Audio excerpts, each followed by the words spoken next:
Here we go.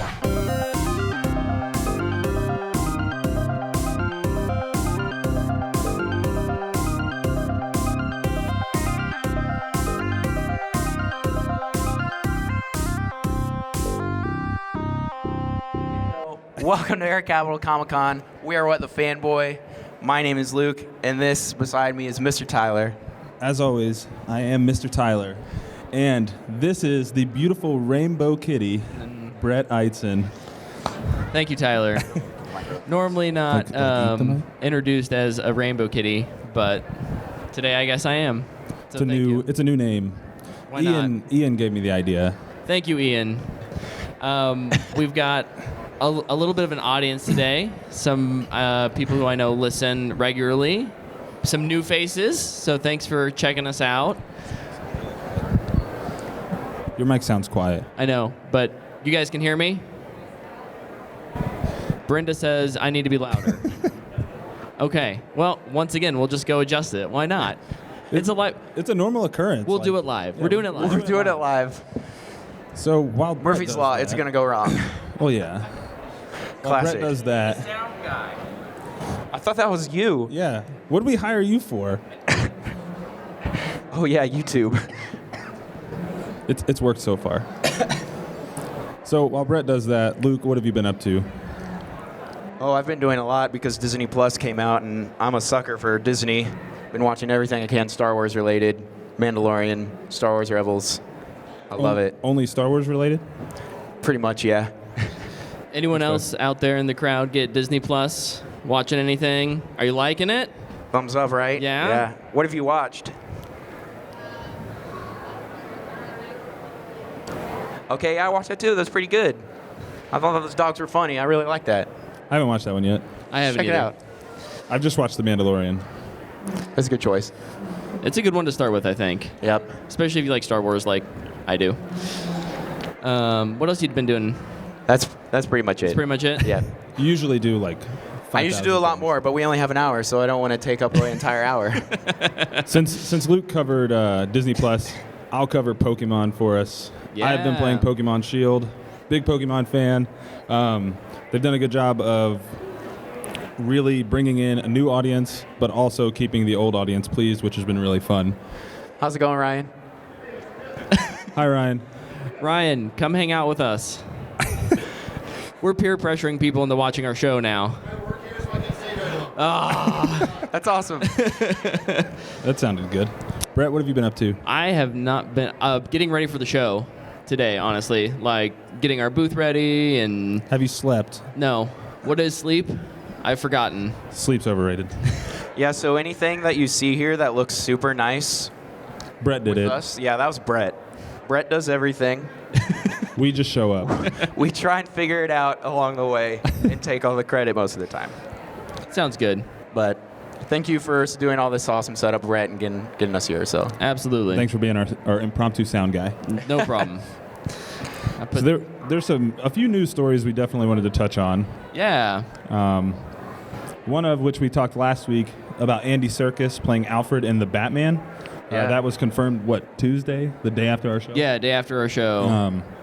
You guys excited about that? it's Batman related. I'm excited. I would agree, and kind of echoing what I said last week on the show, like Andy Serkis is a really, really talented actor, and so anything he's in, I'm excited for. So I think Matt Reeves is putting together a really impressive cast. I'm just wondering how he's going to mocap Alfred. Yeah. Yeah. If you don't know who Andy Serkis is, he's the guy who did Gollum He and mocapped Caesar all your favorite characters. and King Yeah. Kong. So, He's rarely played himself. yeah, very rarely. Which that's what I'm most excited about is Yeah. him actually playing a character. Yeah. Not wearing a motion capture suit. What else was there, Tyler? We had our first R-rated movie cross $1 billion this weekend. What? Unheard The of. Joker crossed $1 billion at the global box office. That's a lot of money. Has anyone seen the Joker out in the crowd? Ryan's seen it. Did you like it? Okay. Good choice. Yeah. We still like you. Yeah. You're doing great. You're gonna go see it. Good. It's worth seeing. I think it's worth seeing. It has some interesting things to say about society. It's a good commentary on our world today, rather than it's not just like a normal traditional superhero or even anti-hero flick that we're used to with Deadpool or Venom or anything like that. So, yeah, no, I recommend it if you're not into R-rated movies, don't go see it. But Mom. Skip it, Mom. We're talking to the moms out there. The moms over there, yeah. And it seems like I think it's really cool that a low budget movie like that has gotten this much attention. yeah, it's also the most profitable movie of all time. Yeah. Not most money made, but most profitable as it relates to its budget. All the news is DC this week. I just realized that as I'm looking at it. We're a little biased, I think. The Rock announced the Black Adam movie will come out December 21st, 2021. I know previously we weren't all super excited about that, but his announcement and what he had to say about the movie was pretty encouraging in my opinion. So I'm really looking forward to it. You guys excited about that one? Yeah. Yes, I am excited now. Anything that has to do with that Shazam universe. I mean, I think DC's moving away from the whole like you big united cinematic universe into these kind of smaller hero stories, and as far as I'm aware, that will be tied in eventually to Shazam. Oh yeah. There was a Marvel story this week, actually.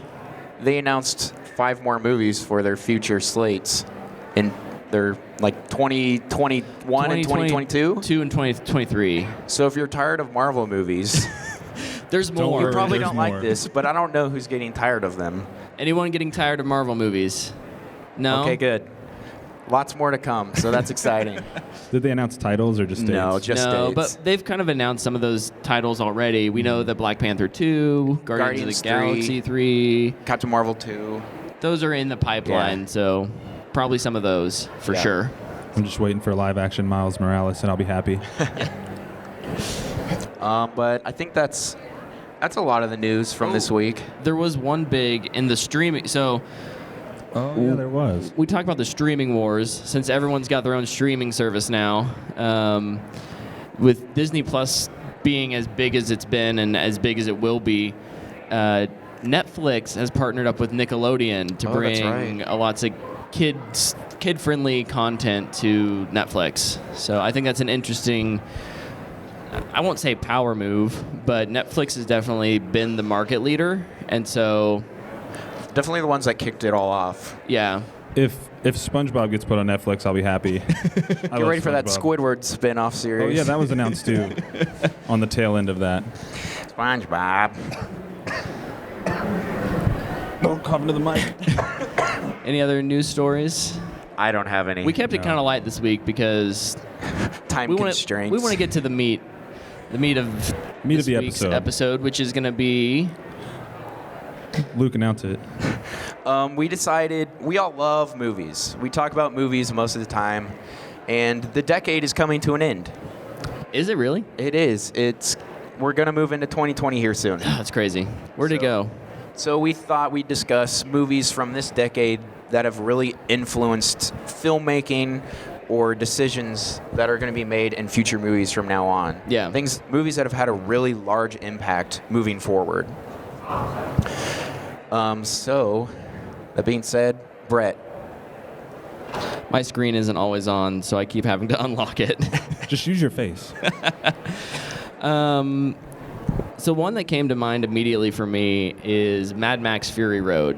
I thought of this one too. I knew one of you would, so I didn't say it. I think this was kind of the first time in this decade, again, we're mostly talking about this decade, that we kind of had that original filmmaker of an IP, of some sort of story, come back and kind of rekindle that spark in that universe with George Miller. And I think that was really awesome. Additionally, it's a movie called Mad Max, but Max is not the main character. We got an amazing performance out of Charlize Theron as Furiosa, and she really drives that movie. So even though it wasn't, labeled as a female-led movie, it really was. Yeah. And I think we had a lot of other movies kind of are going to be have been and will continue to model after that. Yeah. And then just kind of, I'd say not as a large of impact, but I feel like action movies in general kind of have to look at that. Another one that I thought of was John Wick. Yeah. A lot of times now when an action movie comes out, you're comparing the gunplay or action beats of a movie to the movie that does it the best, which is John Wick. Yeah. They take all of those moments in those movies super seriously. There's not very many movies. There it is. Shut up, Tyler. There's not a whole lot of movies where the gun has kickback. Or they reload. And that happens all the time in that movie. And I feel like as action movies now, they're taking those small details more seriously because it's a little more of John authentic Wick. to the action. Yeah. You also see it more in the actors who portray those characters. They spend more time training. And also, I just kind of thought of this. I didn't have it in my notes, but you see a lot more of the actor now doing the stunt instead of a stuntman. Yeah. Think of Tom Cruise. Mm-hmm. He does all of his own stunts, but John Wick or Keanu Reeves in the John Wick movies, Charlize Theron in, I don't remember. It's a John Wick movie except it's Charlize Theron. Yeah. I don't remember what it was called. Dang it. But they do their own Atomic stunts. Blonde. Atomic Blonde. That was it. Yeah. So I feel like from now actors they're doing their own stunts instead of a stuntman. Well, and I think Or just kind women. of to echo on that, the action has got more visceral, is the word I'll use. I think I like that word. in the world of superhero movies, anyone can take a punch, and I think we're seeing more and more kind of what would that actually feel like? How would someone actually react to getting kicked in the gut? I would cry. It doesn't feel good. Can confirm. I stubbed my toe yesterday. I typically try to stay and out I of fights, almost cried. so. More football related. Oh, football, yeah. But no, John Wick that's a great answer. Tyler, what do you got? So I wanted to take it to comic book movies because those have kind of ruled this decade. But two movies in particular really captured representation well, I think, over this decade. And those two movies are Black Panther and Wonder Woman. Yeah. Both movies that are very good. Both movies that 15, 20 years ago probably would have been pretty risky. Even Patty Jenkins said they were talking about Wonder Woman in 2006, and they were like, we can't do this right now. I think for Black Panther, it gave people of color a chance to see themselves in a superhero, which is what we all see when we see Iron Man, or probably not Batman, hopefully not Batman, but maybe Superman, being that we're in Kansas. Don't be Batman. Yeah, don't be Batman. That's probably not a good choice. He was my favorite. You might need to go see a doctor. But no, I think it allowed people of color to see themselves in a superhero for really the first time. Yes, they had Blade, but Black Panther was a little more hopeful.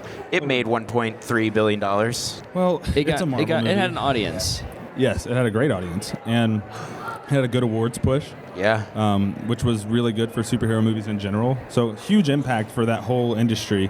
But then it's kind of the same story with Wonder Woman for women. They get to see themselves in a superhero, which really hadn't been done effectively until this decade. Yeah, So it had been done with Halle Berry's Catwoman or we don't talk about the that Electra movie, or you could say even the Underworld or Resident Evil movies. Right. But Wonder Woman, none of them had really been received well or successful. And I don't know, you get on a comment thread on the internet and people are like, oh, this is never going to work. Well, it works now. and it works great. Look where we are now. There's lots of these are coming out. We've got Captain Marvel out, Captain Marvel 2 coming out. Wonder Woman. There's gonna be an A-Force movie eventually. We've got a Harley Quinn-led Birds of movie. Prey, Birds yeah. of Prey. So now it's everywhere, and it set the tone for now. Yes, this is gonna work. Yeah. It paved the way. I'd like to also echo on both of those, their respective creative teams. Specifically, with Wonder Woman, Patty Jenkins, we had a woman director, and you can see the differences when you look at Wonder Woman in in Wonder Woman versus Wonder Woman in something like Justice League, and how she shot differently. And like, I just think it's really cool to, maybe cool is not the right word, but I think it's eye-opening to see that how we visualize and look at people, the representation matters. And same with Black Panther and Ryan Coogler, directing it. Love Ryan Coogler. Coming back for the sequel. Can I have Emma McKay please come up to the headquarters table? These announcements are overshadowing us. They're stealing our. They're stealing our show. Is it back to me? Yeah, go for it. All right, I'm really excited about this one. Oh boy. Use your face. It doesn't recognize me when there's a microphone in front of my face. Thank you, Ian. So I wanted to look at the world of animation and storytelling in animation, and Pixar is probably the best out there. But I was really impressed by Coco. What was that? 3 years ago? 16, I think. 16, maybe. I don't know. I don't know. I cried. I think it did a great job at, and Pixar's always been good at this, but I think it almost hit a reset button for, let's look at a culture outside of the United States, what we think of as traditional Disney princesses in the stories, and let's, really embrace that culture. The music's amazing. I think it deals with topics that are usually avoided in children's movies, that like how do you deal with death and your own mortality, those kinds of things. And of course it's beautiful. Pixar movies are always beautiful. I feel like you could just say Pixar in general. Yeah. They're always upping the game of animation. Mm-hmm. Like, the stuff they produce is gorgeous. Toy Story 4... Like when the rain is falling down the car, you're just like, it looks real. That's real, right? Yeah. They shot that outside. They just put toys in front of it. That's insane. I didn't have much more to add. I think Coco's amazing. Funny story about Coco. Luke and I and one of our other friends, we went and saw that movie on a Monday night, and we were the only adults in there. Outside of parents. Us 3 adults and maybe 8 kids, like at some slumber party. Yeah, they were in their pajamas. And the movie ends, and if you've seen Coco, it's pretty emotional. And it's 3 grown men sitting down in the middle of the theater, crying at the end of the movie, and all these kids are running out like cheering. And I was like, man. We had to wait till they left. We had to hide our face. Before we could show our faces. But that just speaks to how Pixar is able to capture both audiences, too. Agreed. Luke, what you got? So the next one that I have is Deadpool. You stole one off my list. You monster. Suck it. So forever, it was impossible to make an R-rated comic book movie. Yeah. And then Ryan Reynolds really pushed for Deadpool to come out, and he said, we're only making it R-rated. Now you have Deadpool 2, Logan, Joker, a version of Batman v Superman, Birds of Prey coming out, and Joker has made $1 billion now. Yeah. And Deadpool was the first one, and it proved that an R-rated movie can make a lot of money, and it can work as a comic book movie can be rated R. Yeah. No, I think that's really true. Another thing that I think it really popularized is embracing the meta of Fourth wall breaking? Yeah, fourth wall breaking. Like, let's talk about our own movie, or let's talk about other movies by our studio, or in the competition, right? In Deadpool 2, they're like, so dark. Sure, you're not from the DC universe. Yeah. So I totally agree. It's a great choice. I think it's back to me, right? Yeah. Yeah. Okay. So I think Spider-Man Homecoming can land on this list. I think Spider-Man Homecoming was the first time we saw 2 competitive studios share a property and make a successful movie and move forward with that plan, lose that plan, and realize we should probably stick with this. I made a mistake. Yeah, we should stick with this because the fans are all losing in this battle. Yeah. So no, Spider-Man: Homecoming. Just for that reason alone, having two major studios work together to put out something for fans, like fan service has always been kind of a thing that people take negatively. Yeah. But I think this is the best kind of fan service and the kind of fan service we would look for from all studios. Agreed.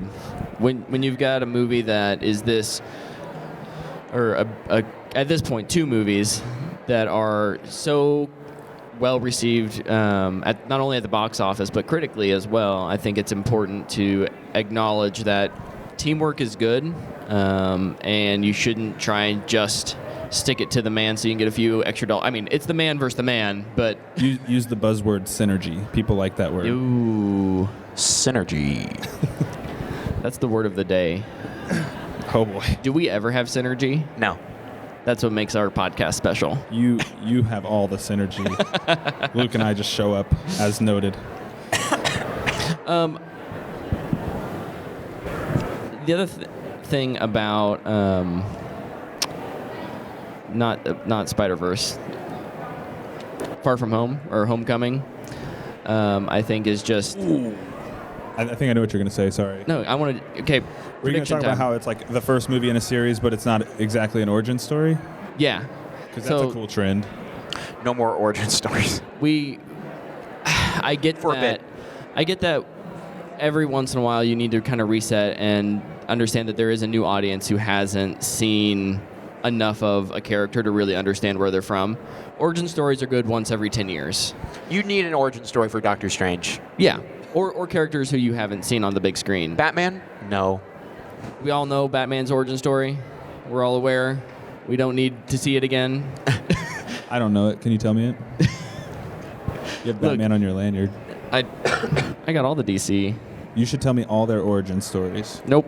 Okay. We Not don't have time for happening. that. But yeah, no, I think that it was nice and very refreshing just to kind of jump into Spider-Man and see him becoming that character in a new way that isn't just the rehash of the Uncle Ben and yada yada. So Yeah. mad props to them for that. They still casted like a 21-year-old to play a child. That's never going away. Yeah. That trend has not been bucked yet. I've got one more on my list Okay. that I really want to talk about, and that is Get Out. Yes. Um, One of the best movies of the decade. yeah, I think like it for me, being someone who is in a place who hasn't dealt with a lot of race issues. I mean, I'm trying to put it lightly. Right. I just didn't grow up in that kind of world. I thought it was a really interesting look at what systematic racism is in almost a little more of a allegorical way. I mean, literal as well, but like kind of that normalizing of, oh, hey, you know, I would have voted for Obama if he could have had a third term or whatever. Like those kind of comments layered upon each other throughout this film, along with some amazing imagery to back that up, I think did a lot to kind of revitalize the horror / suspense genre, which in and of itself kind of got a reboot even earlier in the decade with like The Conjuring. But that's next on my list too. I think it's set apart from just like the classic jump scare horror, and I love that about it. Creating horror movies that have more than just scares and actually having a story. Yeah. And layered characters, and The Conjuring has launched one of the most profitable horror universes ever. Yeah, and that, like, it kind of goes into another one of mine, which is The Avengers. Not a very small movie. It proved a cinematic universe can work and make $1 billion. And Every time. then after that, we got the Dark Universe, which failed. DC has been trying to do it, and they've failed.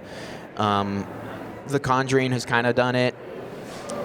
X-Men has kind of done it, but they're part of Marvel now. So, I mean, everybody's trying to make movies like TV shows now. I mean, even after we saw Us, which is Jordan Peele's second movie, not second movie ever, but Second feature. second feature, everyone was like, how is it connected to Get Out? He's like, it's not. And so just the fact that you can go to a movie and you almost expect it these days to be interconnected with another work of that filmmaker or studio is, I think that you're right. That's a trend that Marvel and the Avengers and now what does everybody do at the end of a movie?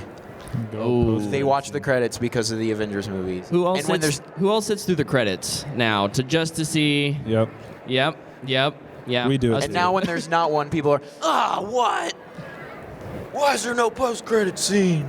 Or like, now IGN always tweets out, is there a post-credit scene at the end of It Chapter 2? Well, then you have to read like 3 paragraphs just to get a yes or a Right. no Or you answer. just follow film clickbait. Film clickbait, best Twitter account there is. They will read the article for you and tell you yes or no. One of our favorite things to do during the credits while we're waiting, we like to read and appreciate everyone who made the movie, but we like to find the most ridiculous name.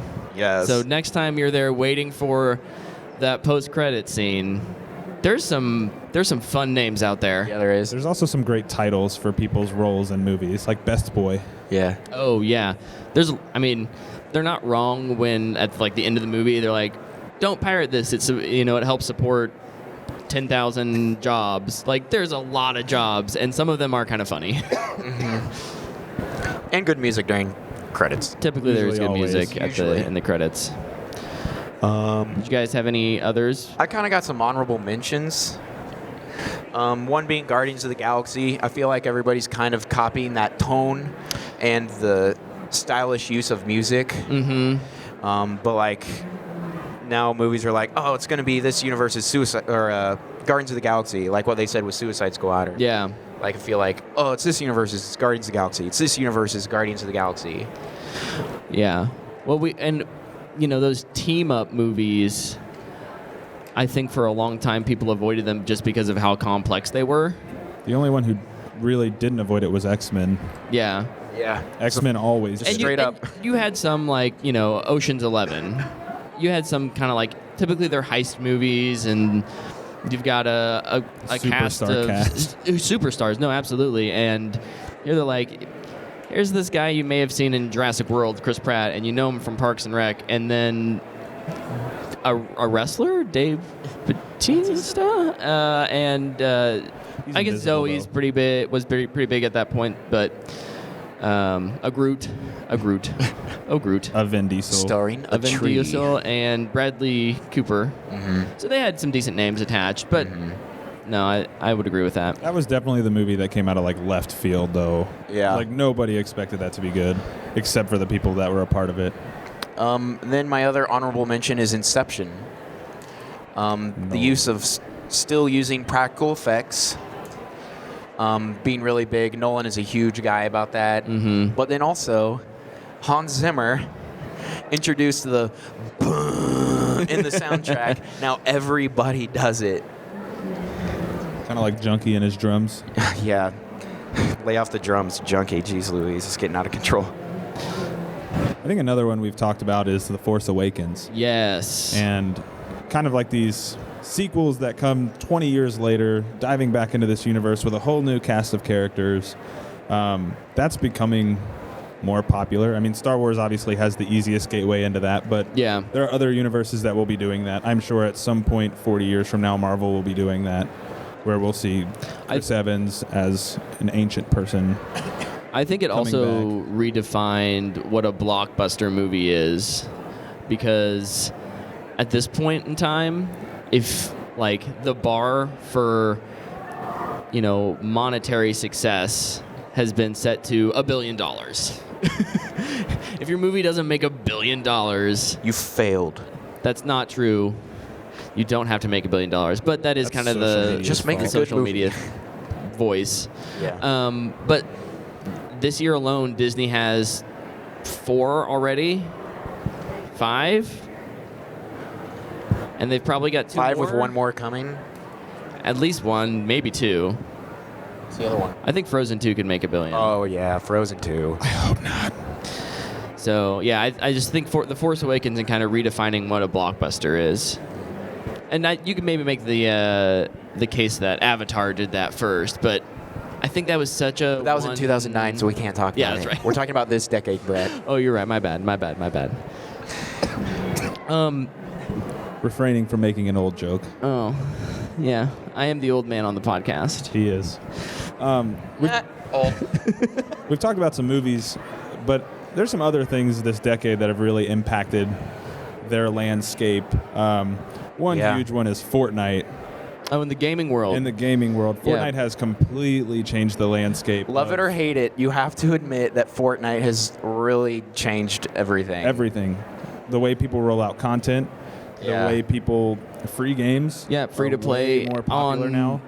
Free to play was popular on mobile, right? But not on console or PC, and that's completely changed. And I mean, now you see studios aren't afraid to jump into the free to play, like EA with Apex Legends. Jumped in. Also, microtransactions changed completely. And this, going off that, Star Wars Battlefront 2 changed it for the opposite. Now, because of Star Wars Battlefront 2, everybody's like, "Is there microtransactions?" Nope. Oh, good. I'll buy it then. Luke, you've been playing the new Star Wars. Does it have any Fallen Order? Does it have microtransactions? I haven't. I've only played 2 hours of it, so I don't really know. Oh, okay. But that game is awesome. Menu. He just hit A and started playing right away. Yeah, that's fair. Another one, Netflix. Yeah, Netflix changed the game. Netflix was the first profitable streaming service, I guess. Profitable is debatable. Debatable, yes. However, popular, we'll say. Successful. Yeah. I mean, you can be successful without being profitable. But now there's every single studio has a streaming service, with more to come. Yeah. NBC is going to have one, and then Warner Brothers has theirs still to come out. Guys, look at that Predator mask. Oh, it's an amazing that is awesome. cosplay back there. Also, I'm digging That looks Hellboy. awesome. You guys look great. You look sweet. Sorry, it was distracting. It looked awesome. Squirrel. Yeah, that's my role here. The other one. But just to go off on that Netflix tangent, even that's invaded into the gaming world with EA Access, Xbox Game Pass, Stadia. Stadia. Well, I think you still have to. Don't you still have to play? It's a subscription. And it's streaming. The subscription service model is here, probably to stay, at least for a while. Mm-hmm. There was another subscription service that failed, but also kind of changed the landscape It for did. things. Yeah. Brett was a big fan of it. Who else had Movie Pass when it Did came out? anybody get Movie Anyone Pass? Movie Pass? Yeah. Just us. Yeah. We I had bit it for that, a week. and It was died. fun. It was fun while it lasted. It was fun to watch it week to week towards the end. Yeah, but in the context of how it changed things, both AMC and Regal, who are the two biggest movie theater chains in the U.S., both have their own kind of model of that. It's like an in-house subscription. You can pay in this area. You can pay like the $19 a month and get to see unlimited movies. And if you want to go see it in IMAX or ScreenX or whatever, you can pay a couple bucks more. It's a surcharge, but I love it. Yeah, we use it a lot. Luke uses it the most. I for use sure. it so much. Yeah. Yeah, you definitely use it the most. What about TV? Or TV shows? Because there's one that comes to the front of my mind. Is it Game of Thrones? It's Game of Thrones. Creating the blockbuster television series. Yeah, I think we had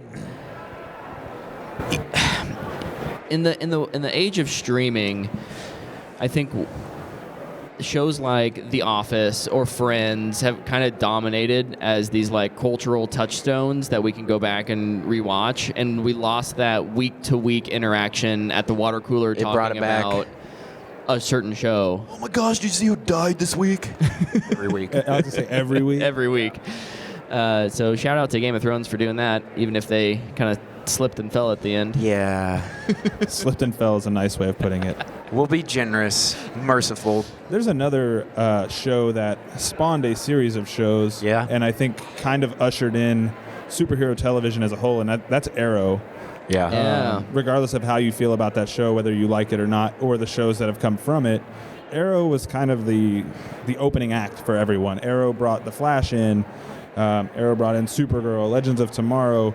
I would even say Daredevil on Netflix. Kind of season 1 of Daredevil kind of mirrors what Arrow was. You got any CW Arrowverse people?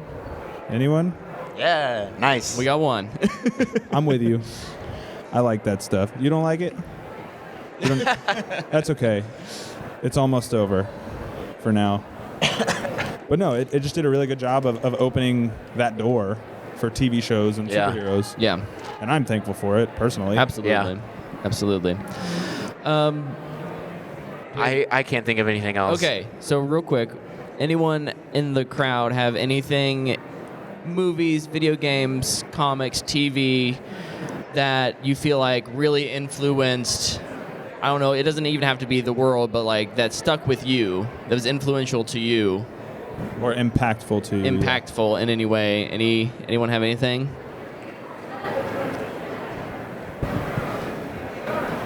Cue the Jeopardy. Kid's shaking his head again. What's your favorite movie? You don't know? You don't have a favorite movie?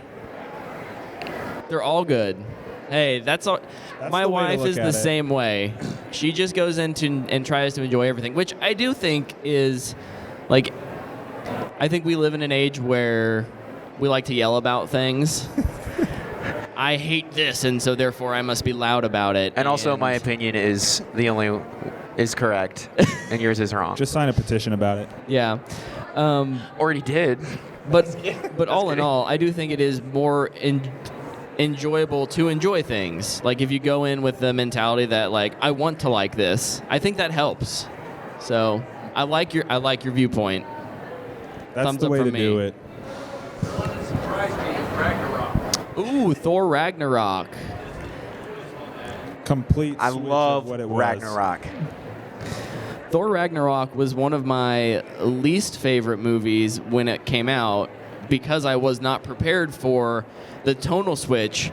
You know, Thor 1 and 2 were so serious. And Yeah, I thought the tonal switch saved Thor. it did, ultimately. I Like, couldn't stand Thor before that movie, and now he's like my favorite, one of my favorites in the MCU. So. Yeah. I don't like that movie. Still don't like that. You're wrong. You're wrong. But I like Korg, so I got that. Do love Korg. Need more Korg. Korg is the best. Do we want to open it up for questions? All right, one of the things we do at the end of every episode is we have this thing called the fan box, and that's where you guys can ask us questions, and they don't have to be related to Marvel or games or anything like that. One of the questions we got was cereal soup? Quick vote. Is cereal a soup? Is cereal a soup? Yes. Yes? No. No. All right, no's. I like you All right. guys. I think the Especially nose you, Tyler. just outweighed it. We So- talked like for 30 minutes one time about this. We did. So and that's then a we good kept arguing example. about it like after. We still argue about We it. do still argue about It it. still comes up from time to time. Oh, it's a stew. stew. Now that's I don't know. That's I don't think so. interesting. No, I like that perspective. Do you like cold stew? Worth thinking about. So it's badly made stew. It's poorly made. Okay. I can make a mean bowl I can get of on with that. cereal. It's like the only thing I can make. Today was the first day I ate breakfast in like 6 months. So I'm glad you did. You probably would have fainted by now up here. Life's going well for you, isn't it? trick's on you. I fainted already before we got up here. Do we? Do we have any questions? I will bring the mic to you. if Yes, you in the want it. front. No, we'll just repeat it.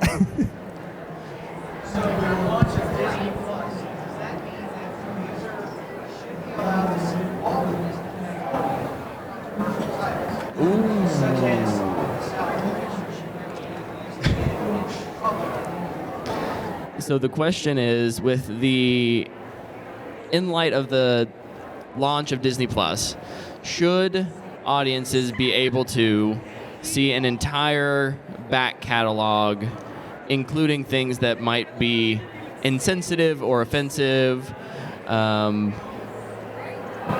such as Song of the South Is in that on Disney's there? case?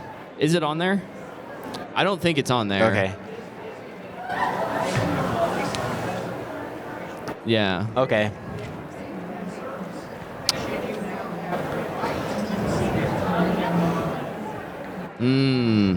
That's a good question. I do know that, like, if you go and you want to watch the original Peter Pan or the original Lady and the Tramp, where there's some questionable moments in them, if you go to the synopsis at the bottom, it says, "This was made at a different time, and we're sorry about that." They like to have disclaimers. Yeah, they have some disclaimers. Song of the South, though. I lean more towards no. Yeah. That's not necessarily a right. I think what you're paying for is not the entire catalog, but the catalog they choose to release. There maybe could be a business debate about that, but I do think specifically when it comes to films or content that has really, it's not questionable, it's just bad stuff in it, I think that's okay to leave off. Yeah. I think it's a good business decision to leave that off. And especially when you've got, this is a service that's really like, it's for families. It's really family oriented. I'm not saying you should take it out of like the Library of Congress or something like that. Like I think it's important historically to keep that stuff around so that we can learn from it, but not just have it on my child can come across it and play it and ingest that and think that's okay. Yeah. I think Brett nailed it. That was a great answer, Brett. The Mandalorian? Mandalorian is sick. Have you seen it yet? Yeah. It's awesome. First 2 episodes of The Mandalorian are out, and we won't do any spoilers, but... I'm an episode behind. Have you watched both of them? Is the second one better than the first? I like this. I like the second one more, mainly because I love Jawas. So. Spoiler alert, there's Jawas. Yeah, there's Jawas. Sorry, I ruined the whole episode. Another announcement. Midnight Supernova will be performing on the main stage on the 2nd floor. Oh, so that's why everyone's here, to see Midnight Supernova. I knew see it. how it is. We're stealing the views. I knew it. Oh, we should have grabbed some business cards. I know. We'll announce our... No, we'll just... Do we have any other questions before we wrap it up? Oh, What's up? yeah, you first.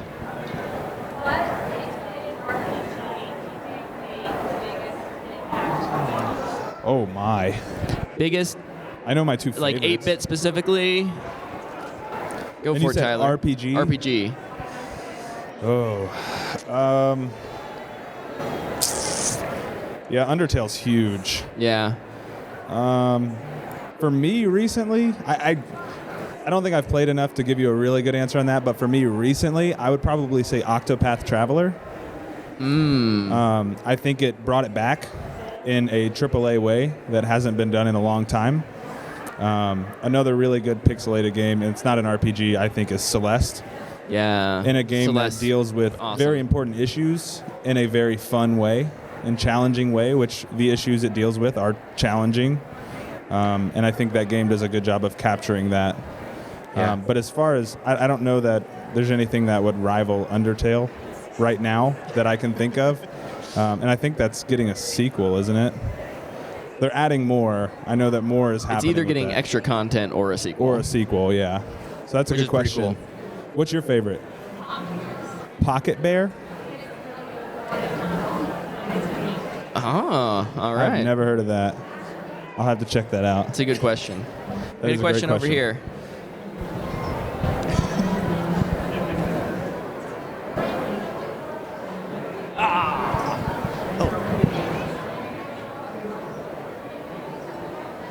Ooh, Which live-action version of the Joker do we think is the best? It's got to be live action, so you can't. Can't pick Mark Hamill. Yeah, I know. This is a tough question. My favorite is still Heath Ledger. The Dark Knight is one of my favorite movies. I wasn't really expecting to be so just like thrown off guard by such a great performance from Heath Ledger. And he really drives that movie. All props go to Joaquin Phoenix. I just like Heath Ledger's more. And it's one of my favorite movies. So I'd go with Heath. I'd say as the Joker, I'd agree with you and say that Heath. However, as Performance? a performance, I think Joaquin Phoenix he just blew my mind in terms of that character. But the challenging part is that character is not the Joker the most of that movie. Right. So Yeah, I think I land where Brett lands. I think Joaquin Phoenix's performance is the best as the Joker. But I think Heath Ledger's Joker is probably my favorite. My problem with Heath Ledger's Joker is I was rooting for him. And I don't think you should ever root for the Joker. Yeah, probably not. I think something can also be said for Cameron Monaghan's Joker on Gotham. Also very good. I didn't really watch that show too closely, but I always kind of paid attention to his Joker. He was a lot of fun. He was good. Yeah. I thought he did a really good job. He played like 4 versions of it. Yeah, he did. It was a different take. Yeah. Which is good. You don't need to do the same thing every time. Any other questions? One more question. Anyone? Do one last question. The burning question that's And if killing not, me. that is all fine. We'll wrap it up. Yeah. Thank you guys for coming to our panel or Going the to next show. the next one that and just happening to be here. We are What the Fanboy. You can find us down at booth 55, kind of just right down the middle down there. On the end. On the end. Yeah, we'd love to chat with you guys about anything. Tyler's going to be playing Pokemon, the Yep. new one, so You can Come play. you can find our podcast on iTunes or Apple Podcasts, Google Play, Google Spotify. Podcasts. The new Google Podcast. The new Google app, too. Podcast. We also do a live stream of our show Monday nights at 8 p.m. on YouTube. yep. You can find us anywhere at What the Fanboy practically. Yeah. And if you want like links to everything, you can just go to whatthefanboy.com. All your links are there. Yep. So Everything. that thank could you possibly guys need. so much. Yeah, we also have merch. Thank you, Ian. And the links are on the website. We'll also have some shirts on display at our booth if you want to check them out. Until next time. Yep. Thanks for coming out, everybody. Thank you, guys. It was a So lot we of really fun. appreciate it. See you guys. Bye.